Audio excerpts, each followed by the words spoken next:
If you are waking up 2, 3, even 4 times a night to use the bathroom, I need you to put down your phone for the next 20 minutes.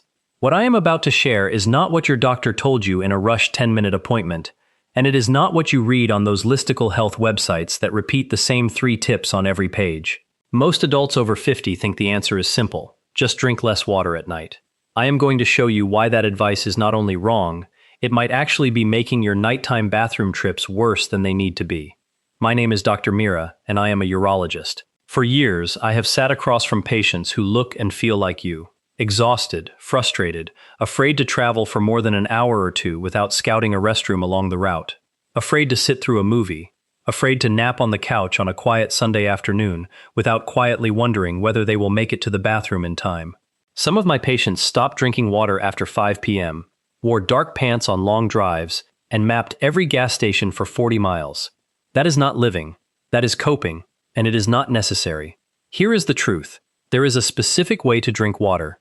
A timing, a rhythm, a method that can cut your nighttime bathroom trips down dramatically. In some of my patients, from 4 times a night to 0. And I am going to walk you through the exact method, step by step, in this video. But please stay with me until the very end. Because tip number 4 is the one almost nobody talks about, and it is frequently the real reason people over 50 are still waking up at 2 in the morning, even after they have tried everything else, even after they have bought the herbal teas and the bladder support capsules and the night lights and the bedside commodes. The cause often has nothing to do with the bladder itself. Before we dive in, let me explain why this matters so much, especially after 50. Nighttime urination, which we call nocturia in medicine, is not just an annoying inconvenience. It is one of the most common reasons adults in their 50s, 60s, and beyond come to see me for poor sleep, daytime exhaustion, and that foggy, never quite caught up feeling that follows them through the week. They tell me they wake up tired, they drag through the morning, they feel guilty for snapping at family, and they cannot remember the last time they felt fully rested. Most of them assume this is just what 8 hours of sleep feels like at their age. It is not. It is what broken sleep feels like. The consequences are real. Falls are a serious risk. Cuts and bruises are common, because half-asleep feet do not behave well in the dark, especially on hardwood floors or bathroom rugs. Broken hips from stumbling to the bathroom in the middle of the night are something I see far more often than I would like, and the recovery from a hip fracture after 70 is rarely a clean story. Driving the next morning becomes stressful because you cannot remember the last time you drove fully awake. Mood suffers. Blood pressure drifts upward because of the chronic sleep disruption. The list goes on. So this is not just about comfort, it is about your safety, your steady energy, your independence, your mood during the day, your relationships with the people you love, and honestly, your overall quality of life. The good news is that in most cases, this is fixable. Not with medication, not with expensive supplements, not with anything you have to order online. With something as simple and as free as how and when you drink water. Yes, the fix really is that accessible, and that is the part that frustrates me most when I see patients who have suffered for years before learning it. Let's talk about why this happens in the first place, because understanding the why is what makes the solution actually stick in your real life, not just for 3 days before you fall back into old habits. Here is something most people do not realize. As we age, our bodies change in 3 specific ways that directly affect nighttime urination. And once you understand these 3 changes, the solution I am about to give you will make complete sense, not just in theory, but in how your own body responds in real time. First, your bladder capacity changes. The bladder is a muscle, and like every other muscle in the body, it gradually loses some of its stretch and elasticity over time. That means it holds less than it used to, sometimes noticeably less. So it sends a signal sooner, sometimes even when it is not truly full, simply because the wall is more sensitive and less compliant. The exact same volume of urine that you would have slept through at 30 now wakes you at 60. That is not a willpower problem, that is a tissue problem, and the good news is that with the right rhythm, you can stay ahead of it. Second, your body's natural fluid rhythm shifts. When you were younger, your body was very good at holding on to fluid during the day and releasing it preferentially while you were upright, walking, eating, working, sitting at a desk but still upright. As we get older, that rhythm can actually flip. More fluid gets released at night than during the day. We call this nocturnal polyuria, and it is one of the most common and most fixable causes of waking to urinate. Your kidneys, in effect, push the work shift to the wrong hours, often because of a shift in a hormone called atrial natriuretic peptide, and because the valves in your leg veins become a little less efficient at keeping fluid up where gravity wants it.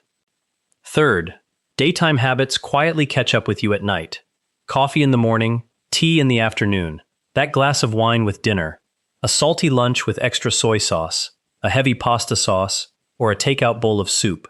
All of these shape how your kidneys process fluid hours later, often right around the time you are trying to fall asleep, or just past midnight. The chain of cause and effect is longer than people realize. What you do at lunch decides how you sleep at 2 a.m. Now here is the important part. Most people try to fix this by simply cutting back on water in the evening, and I completely understand the logic. Less water in, less need to go, right? Except that is not how the body actually works. And this is where most people over 50, including a lot of my early patients, were getting it wrong. Let me bust 4 common myths right now, because these are by far the most frequent mistakes I see in my clinic week after week. Mistake number 1, drastically cutting water intake in the evening. When you drink too little water overall, your urine becomes more concentrated. And concentrated urine is more irritating to the bladder lining, not less. That irritation can trigger the sensation that you need to go, even when your bladder is not actually full. So cutting water too aggressively in the evening, or even all day, can actually backfire and make you feel like you need to go more often, not less. I have seen patients literally double their nighttime trips after following advice to cut water after 6 p.m. Mistake number 2, skipping water all day, then catching up in the evening.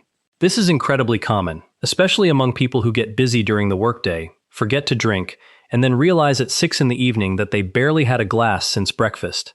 So they sit down and try to make up for it with a big pour of water right before bed. That is almost guaranteed to wake you at midnight, again at 2, and again at 4, because a single large volume at one time behaves very differently from the same total volume spread across 12 hours. Your bladder notices the difference, even when you do not. Mistake number 3, not accounting for hidden fluids and hidden sodium. Soup, fruit, ice cream, bread, cheese, deli meats, that innocent-looking sauce on your pasta, even salad dressings. Sodium pulls water into your bloodstream, and your kidneys have to process that fluid over the next several hours. If a big salty meal was at dinner, guess what time your body is still processing the overflow? Right around 3 in the morning, while you are sleeping, while your bladder is quietly filling up, while your kidneys are working overtime to balance what you ate 6 hours earlier. And mistake number 4, which is the big one. Timing matters more than quantity. Most people think about how much water they are drinking. Almost nobody thinks about when. And this single shift, moving from how much thinking to when thinking, is the real foundation of everything I am about to teach you. I have watched patients fail for years on the water quantity approach and succeed within a couple of weeks when we finally fixed the timing. The total amount they drank on a good day was not very different from the total amount on a bad day. The difference was really in when and in what company. So now that you know what not to do, let us walk through exactly what to do. I am going to break this into 5 simple rules. I want you to really absorb them because together they form a complete daily rhythm, not just a list of random tips here and there. Rule number 1, front load your hydration. Aim to drink the majority of your daily water, roughly 70 to 80% of it, between the time you wake up and about 4 to 5 in the afternoon. Why this specific window? Because your body needs several hours to process fluid and move it through your system before you lie down. If you are well hydrated by mid-afternoon, your body is not scrambling to catch up in the evening, and it is not holding on to extra fluid that gets released the moment your head hits the pillow. You are giving your body the whole workday to do its processing in the upright position, with gravity helping it move fluid out through your legs and back into circulation in a controlled way. A simple way to do this in real life. Keep a water bottle or a marked glass on your kitchen counter. Refill it with your morning coffee, again at lunch, and again mid-afternoon. By dinner time, you should already feel caught up, not thirsty and rushing to drink more. You can still drink at dinner time, but the largest single gulps should already be behind you. A useful mental picture. Think of your day as a kitchen faucet. In the morning, you turn the tap fully on. By late afternoon, you turn it down to a steady drip. By 2 hours before bed, you turn it down further to small sips. By lights out, you are essentially done with the tap. That mental model alone helps a lot of my patients. Rule number 2, the 2-hour wind down. Starting about 2 hours before bed, begin tapering your fluid intake gently. This does not mean stopping completely. A few small sips are perfectly fine, especially if you are thirsty or if you take evening medication. But this is not the time for a full glass of water, a cup of tea, a warm milk, or a bowl of soup. Think of it as closing the tap gently, in slow motion, not slamming it shut. Your body responds much better to gradual changes than to abrupt ones, including your bladder, which has its own circadian rhythm that you can work with rather than fight against. Rule number 3, watch the hidden diuretics. Caffeine and alcohol are both diuretics, substances that pull more fluid out of your body than they put in, and that effect can last for hours after you have finished the drink. That afternoon cup of tea or coffee, the 3 p.m. espresso, the post-meal dessert coffee, all of that could still be affecting your kidneys well into the evening and through the first half of the night. Caffeine also irritates the detrusor muscle, the muscle that squeezes the bladder when it empties, which can give you the sense of urgency on top of the volume issue. And that glass of wine with dinner, as gentle and relaxing as it feels, is one of the most common and most overlooked causes of a 2 a.m. bathroom trip. Alcohol briefly suppresses your antidiuretic hormone, which then rebounds later in the night, releasing a wave of fluid right when you want to be asleep. The result is exactly the up-to-the-bathroom and back rhythm you are trying to break. My advice: aim to have your last caffeinated drink of the day no later than early afternoon, really no later than 2 p.m., if you can manage it. And if you enjoy an evening drink, consider moving it earlier in the day, or limit it to a few nights a week, and see how your body responds. Some patients discover that one evening glass was responsible for half of their nighttime trips, and simply moving it to lunch made a dramatic difference. Rule number 4, and this is the surprise: sodium timing. Remember when I said stay until the very end? Here it is. Most people think about water and caffeine. Almost nobody thinks about salt. Yet sodium timing, even more than water timing for some people, is the silent keeper of their nighttime problem. When you eat a salty meal, your body needs extra water to balance that sodium out in your bloodstream, and your kidneys and your circulation work together overnight to sort that out. That work pulls fluid through your system and into your bladder during the hours you would rather be sleeping. The biochemistry is elegant, and the consequence is exhausting. Here is the simple fix. Try to make your dinner the lightest meal of the day in terms of salt. Save saltier foods for lunch when your body has hours of daylight and upright activity to process everything cleanly. A lighter, lower sodium dinner is one of the most underrated and underprescribed tools I use in clinic for reducing nighttime bathroom trips, and almost no one is told this. If you want a fast rule of thumb, aim for dinner to use about half the salt of your lunch. Skip the extra soy sauce at the table. Squeeze lemon over the fish. Use fresh herbs, black pepper, garlic, a splash of vinegar, anything that adds flavor without sodium. Within a week, most patients notice the difference in their nighttime patterns. Within 3 weeks, they notice it in their morning blood pressure readings too. Rule number 5, elevate and empty, the final step before bed. 2 small habits make a surprisingly large difference right before sleep. First, in the hour or 2 before bed, if you tend to have swelling in your ankles or legs, try sitting with your legs elevated for 15 to 20 minutes. Use a footstool, a couple of pillows, or recline in a chair with your feet higher than your hips. This gives your body the chance to reabsorb and process that pooled fluid before you lie down, instead of while you are asleep, which is one of the major hidden drivers of nighttime urination in people with mild circulation issues, and even in healthy adults who stand a lot during the day. Second, and this sounds almost too simple, always fully empty your bladder right before you get into bed, and take your time doing it. Rushing often leaves the bladder partly full, which shortens the time before you feel the urge to go again. Sit calmly, wait, empty gently, and then wait a moment and try again. Take a breath or two. That quiet, unhurried minute before lights out is worth more than any supplement you can buy online. Many of my patients combine these 2 steps into a small wind-down ritual that doubles as a cue to their body that sleep is approaching, which by itself reduces nighttime urgency. If you have made it this far, you are serious about protecting your sleep, and I want to take a moment just to help you stay connected to information like this. Most people watch videos like this and never hit subscribe, and they miss future health advice that could make a real difference for them, for a parent, or for a partner. If this is helpful, tap subscribe. It is free, and it keeps this kind of clear, practical information coming to you. Now let me walk you through what this actually looks like in a real day, so you can picture yourself doing it instead of just hearing about it. Morning. Start your day with a glass of water. Before your coffee, before the news, before anything else.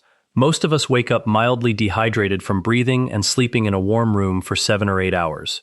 Starting here sets the tone for the rest of the day. Mid-morning to early afternoon. This is your main hydration window. Sip consistently. Water, sparkling water, herbal tea, whatever you actually enjoy, aiming to have the bulk of your daily fluids finished by mid-afternoon. If you are going to have a saltier or more generous meal, like a long lunch at a restaurant with friends, lunch is the place for it. Late afternoon. If you are going to have a caffeinated drink, this is your realistic last window. After about 2 p.m., caffeine stays in your system much longer than most people realize, and it is doing quiet work on your bladder until well into the night. Dinner. Lighter on sodium. A little less soup, a little less sauce, a squeeze of lemon or fresh herbs instead of extra salt for flavor. 2 hours before bed, begin tapering fluids. Small sips only if needed for comfort or for medication. Before bed, elevate your legs if you deal with swelling, even for 10 minutes. Then fully empty your bladder and take your time doing it. This is not about perfection. It is about rhythm. Even getting 3 or 4 of these 5 rules right, consistently, can make a real difference within 1 to 2 weeks. In many of my patients, the change shows up by the 3rd or 4th night. From 4 trips to 2 is a real win. From 2 trips to 0 is an even better one, and plenty of people get there. I also want to be honest with you about one thing. For some people, nighttime urination is not just about water and salt habits. It can be connected to blood sugar changes, to medications like diuretics or some blood pressure pills, to prostate changes in men, to pelvic floor changes in women, or even to sleep apnea, which can quietly push fluid that pooled in your legs back into circulation the moment you lie down. If you have adjusted your water and salt habits for 2 or 3 full weeks, and you are still waking multiple times most nights, that is worth a focused conversation with your own doctor. Not because something is necessarily wrong, but because there may be an additional piece to your specific puzzle, and you deserve real answers, not guesswork. Speaking of habits, let me say a quick word about walking. Gentle, regular walking, even 10 or 15 minutes twice a day, helps your circulation, your bladder, and your sleep. It is not a Nocturia cure on its own, but combined with the 5 rules, it often is the difference between a partial improvement and a full one. Same with light stretching for your calves and hips in the evening. Anything that helps your legs and your circulation during the day tends to help your bladder at night, because gravity and fluid balance are connected all along the way. One more thing I want to address before we close, because I get asked this almost every week. Hydration on summer days, on travel days, on sick days. If you are in heat, if you are flying, if you are dealing with a fever or a stomach bug, please prioritize hydration, even if it pushes you slightly past the 5 p.m. line. The 5 rules are a default for normal days. When the day is unusual, hydration wins. You can always resume the rhythm the next morning. Let us bring it all together so you can walk away from this video and actually use what you learned tonight. Your 5 rules, one more time. Number 1. Front-load water earlier in the day, not later. Number 2. Taper gently in the 2 hours before bed. Do not slam the tap shut. Number 3. Watch caffeine and alcohol timing. Last caffeine by early afternoon. Number 4. Shift your heaviest salt to lunch, not dinner. The secret most people never hear about. Number 5. Elevate your legs and empty your bladder fully, calmly, before sleep. I know what it feels like to dread going to bed, because you know you will be up again in a few hours. I know how exhausting that cycle becomes, not just physically but mentally. The fix is not always a pill. Sometimes it is a rhythm, and you can begin that rhythm tonight. Imagine waking up feeling genuinely refreshed, with the kind of quiet energy that comes from actually sleeping through the night, the kind that lets you walk into your morning with steady hands and a clear head, the kind your grandchildren notice when you are fully present for breakfast instead of half there. That is the goal of this method. So here is my challenge for you. Try this method for 7 days. Not perfectly, just consistently. Even 4 out of 5 rules, applied most days, will show you something real. Pick the rules that fit your life first, then add the others one at a time over the next 2 weeks. Small changes, layered. and I would genuinely love to know how it goes. Come back and tell me in the comments how many times you were waking each night before you started, and how that number changes by the end of the week. I read every single one, and I want to celebrate that win with you, because small wins in sleep are big wins in life. If your partner sleeps better because you sleep better, that is a win too. Tell them I said hi. If this video helped you, do me a quick favor and hit subscribe, because next week I am covering the second most common sleep disruptor after 50, and trust me, it is one you have probably not considered even once. It is hiding in plain sight in millions of bedrooms. Thank you for spending this time with me today. Take care of yourself, take care of your sleep, and here is to your best night of sleep yet. I will see you in the next one.